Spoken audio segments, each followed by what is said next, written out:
आप सबसे कहना चाहूंगा कि अकबरपुर बस स्टेशन का नाम तो शिव बाबा धाम के नाम पर होना चाहिए और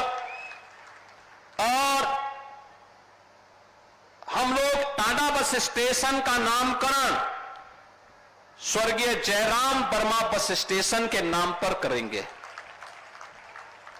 श्रवण बाबा धाम को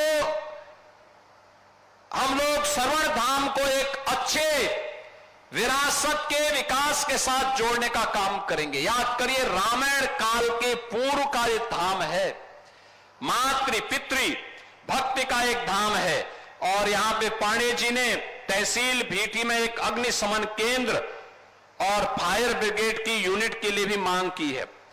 आपकी प्रक्रिया पूरी हो गई है तो ये मान के चलिए कि स्वीकृत हो गया है और इसके शिलान्यास की तैयारी करवाइए।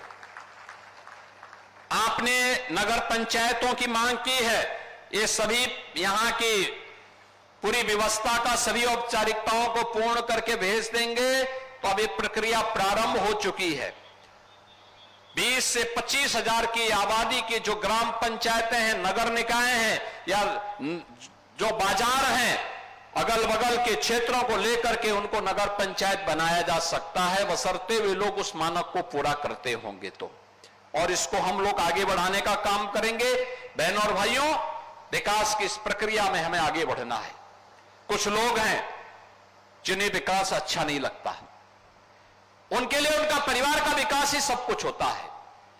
वो अपने परिवार से उभर नहीं सकते और परिवार के नाम पर जाति को निशाना बनाते हैं, जाति के नाम पर सत्ता में आते हैं, नंग तांडव करते हैं, जातिवाद के नाम पे समाज को बांटते हैं, पर्व और त्योहारों के सामने उत्साह और उमंग को फीका करने का काम करते हैं।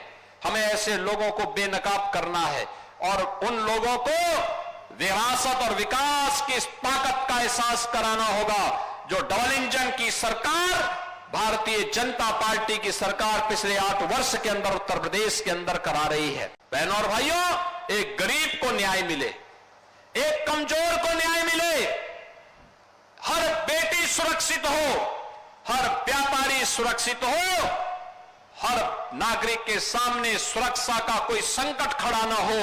एक तरफ सरकार इसको प्रभावी ढंग से लागू करने का कार्य कर रही है तो दूसरी तरफ अगर कोई सुरक्षा में सेंध लगाने का काम करेगा, बेटी और व्यापारी की सुरक्षा में खतरा पैदा करेगा तो कानून का डंडा उसको ऐसे चपेटे में लेगा जैसे कि उसने कभी सोचा भी नहीं होगा और आने वाले समय में उसकी 7 पीढ़ियां याद करेंगी कि कानून के साथ खिलवाड़ करने और किसी गरीब को परेशान करने की कीमत क्या होती है। आज उसी का परिणाम है, अपराध और अपराधियों के प्रति जीरो टॉलरेंस की सरकार की नीति का परिणाम है कि बहनों और भाइयों, पिछले 8 वर्ष में उत्तर प्रदेश के अंदर दंगा मुक्त उत्तर प्रदेश हुआ है। ये उत्तर प्रदेश दंगा मुक्त हुआ है, उत्तर प्रदेश अपराध मुक्त हुआ है, उत्तर प्रदेश विकास की एक नई ऊंचाई को प्राप्त कर रहा है। आप याद करिए, उत्तर प्रदेश जिसकी पहचान दंगों के रूप में जानी जाती थी, गुंडागिर्दी के रूप में जिसकी पहचान होती थी, अर्थव्यवस्था के मोर्चे पर बीमारू राज्य माना जाता था, आज बीमारू राज्य नहीं, देश का अग्रणी अर्थव्यवस्था का राज्य है। भारत का अग्रणी अर्थव्यवस्था के साथ साथ भारत के ग्रोथ इंजन के रूप में उत्तर प्रदेश ने अपनी एक पहचान बनाई है। आज उत्तर प्रदेश के नौजवान के सामने पहचान का संकट नहीं है क्योंकि उत्तर प्रदेश अब बड़ी बड़ी विकास की योजनाओं को लेकर के कार्य कर रहा है। कल ही आपने देखा होगा, कल ही केंद्रीय गृह मंत्री माननीय अमित शाह जी के हाथों से हम लोगों ने लखनऊ में उत्तर प्रदेश के 60,244 युवाओं को उत्तर प्रदेश पुलिस बल का हिस्सा बना करके नियुक्ति पत्र देने का काम भी किया है। अंबेडकर नगर के भी बड़ी संख्या में नौजवान इस भर्ती में भाग लिए और वे भी उत्तर प्रदेश पुलिस बल का हिस्सा बने। मैं आपसे पूछना चाहता हूं, 2017 में डबल इंजन की भारतीय जनता पार्टी की सरकार बनने के पहले क्या स्थिति हुआ करती थी उत्तर प्रदेश के अंदर? नौकरी की बोलियां लगती थी, नौकरी के नाम पे लूट खसोट होती थी, एक परिवार का बोलबाला होता था, पूरा प्रदेश तमाशबीन बना रहता था। लेकिन अब योग्यता के आधार पर उत्तर प्रदेश के सभी नौजवानों का अधिकार नौकरी पर है और नौकरी के लिए जब आवेदन करता है तो उसकी योग्यता के अनुसार उसको नौकरी मिलती है। हमने कल 60,244 पुलिस कार्मिकों के लिए नियुक्ति पत्र लखनऊ में जारी किए और अभी जब मैं यहां पर आया था, इस मंच पर आया था, डॉक्टर के नियुक्ति पत्र भी जारी किए, एएनएम के नियुक्ति पत्र जारी किए, आंगनबाड़ी के नियुक्ति पत्र जारी किए, रोजगार सेवक के नियुक्ति पत्र जारी किए। ये सभी नियुक्ति पत्र भी अपने हाथों से यहां पर हम लोगों ने दे करके उत्तर प्रदेश की नौजवानों के लिए, बेटियों के लिए नौकरी और रोजगार का एक रास्ता उपलब्ध करवाया है। बहनों और भाइयों, कहने की आवश्यकता नहीं, 60,244 में से कल जो नियुक्ति पत्र जारी हुए इनमें 12,045 तो केवल बेटियां भर्ती हुई है, केवल बेटियां भर्ती हुई हैं। आप अनुमान करिए 2017 के पहले क्या यह संभव था? नहीं।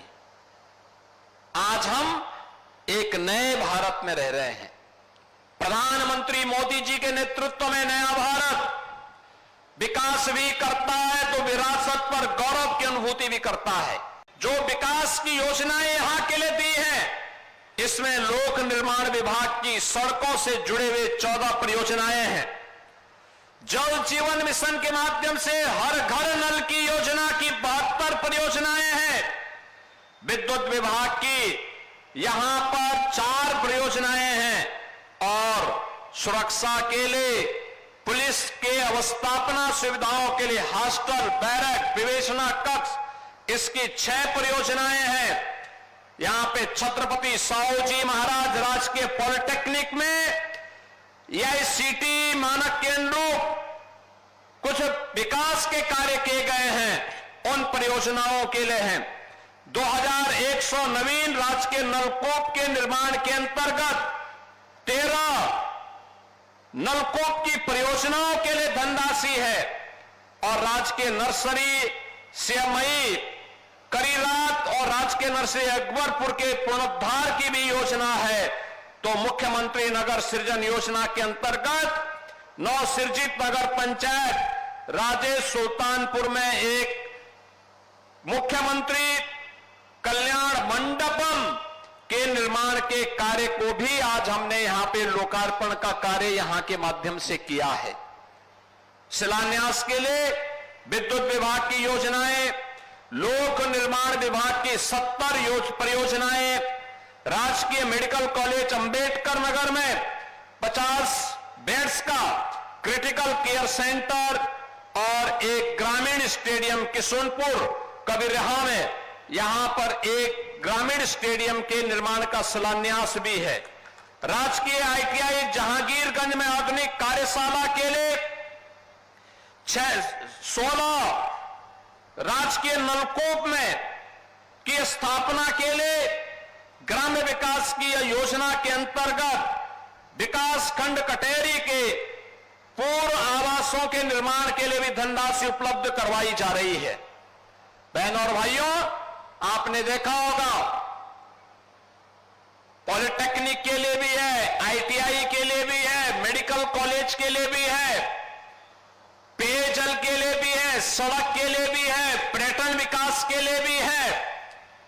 हर एक कार्य के लिए अन्नदाता किसानों को सिंचाई की सुविधा मिले, इसके लिए भी धनराशि है। शिव बाबा धाम की इस पावन स्थली पर, क्योंकि बाबा तो सबके कल्याण के माध्यम है, सबका कल्याण करते हैं, वे तो देवादिदेव महादेव हैं और महादेव की कृपा हो जाए तो सर्वोर खुशहाली और मंगल, मंगल ही मंगल है, खुशहाली ही खुशहाली है। और यही तो कार्य भारतीय जनता पार्टी के डबल इंजन की सरकार करती है। आज जब हम लोग शिव बाबा धाम आए हैं, मैं सबसे पहले अंबेडकर नगर और खासतौर पर कटहरी से जुड़े हुए आप सभी मतदाताओं का हृदय से आभार व्यक्त करता हूं।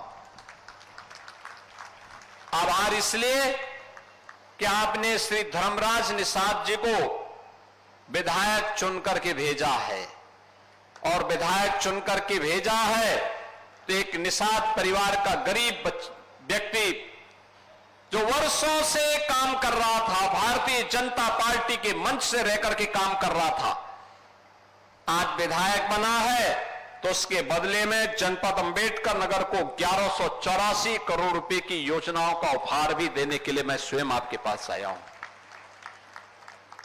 बहनों और भाइयों, शिव बाबा धाम में तो पर्यटन विकास के काम हो रहे हैं, कुछ हो चुके हैं। याद करिए, त्रेता युग के प्रारंभिक काल में ये अंबेडकर नगर इस बात का साक्षी है। सरवण बाबा का धाम भी यहीं पर है। सरवण धाम के नाम पर विख्यात मातृ पितृ भक्ति का एक अनुपम केंद्र जो इस अंबेडकर नगर जनपद की विरासत से जुड़ा हुआ है, उसके पर्यटन विकास की भी बड़ी कार्य योजना के साथ सरकार कार्य कर रही है। और उन पर्यटन विकास की योजनाओं के साथ ही इस जनपद के विकास की ढेर सारी योजनाओं को लेकर के, जिसमें 194 परियोजनाओं का लोकार्पण और शिलान्यास है, इन सभी योजनाओं के साथ आज हम सब आपके पास यहां पर उपस्थित हुए हैं। मुख्यमंत्री कृषक दुर्घटना बीमा योजना के अंतर्गत आप सोचिए कि अभी हम लोगों ने इस वर्ष 11,690 परिवारों के लिए धनराशि दी है, और अभी तो पूरा वर्ष है बाकी, यानी पैसे की कमी नहीं। इस व्यवस्था में इससे पहले केवल किसान आता था, बटाईदार नहीं आता था, किसान के परिवार के सदस्य नहीं आते थे। लेकिन हमारी सरकार ने कहा नहीं, हम किसान को भी देंगे, बटाईदार को भी देंगे, कृषि श्रमिक को भी देंगे, और अन्नदाता किसान का परिवार का भी कोई व्यक्ति किसी अग्निकांड का, किसी आंधी तूफान का, किसी आकाशीय बिजली का, किसी बाढ़ का या किसी भी आपदा का शिकार हो जाता है, तो सरकार 5 लाख रुपए की मुख्यमंत्री कृषक दुर्घटना बीमा में उस परिवार को आच्छादित करेगा। और आज यह 11,690 परिवारों के लिए यह धनराशि आज जारी हो रही है। बहनों और भाइयों, इस योजना के अंतर्गत हम लोगों ने पहले इस योजना में 500 करोड़ 2020-21 में जारी किया था। उसके माध्यम से 11,275 लाभार्थियों को इसका लाभ मिला था। 21-22 में 600 करोड़ रुपए दिए, तब 13,645 लाभार्थी इस योजना से लाभान्वित हुए। 2023-22 में 650 रुपए की धनराशि दी गई। उसके कारण 15,231 लाभार्थी लाभान्वित हुए। 23-24 में 950 करोड़ रुपए से 23,821 लाभार्थी, 24-25 में 1,000 करोड़ रुपए हम लोगों ने उपलब्ध करवाए, जिसके माध्यम से 25,575 लाभार्थियों को इस योजना से सहायता प्राप्त हुई है। और 2025-26 के लिए भी हम लोगों ने 1,050 करोड़ रुपए की व्यवस्था की है कि अन्नदाता किसान के ऊपर कोई संकट नहीं आने देंगे, और उन सभी योजनाओं का लाभ हर तहसील में आज इस योजना का लाभ हमारे अन्नदाता किसानों को हमारे मंत्रीगण सांसदगण, विधायकगण हर तहसील में सुविधा का लाभ दे रहे हैं और 431 लोगों के माध्यम से प्रदेश भर के इन 11,690 लाभार्थियों को इन योजनाओं से जोड़ने के लिए आज मैं स्वयं आपके बीच यहां पर आया हूं।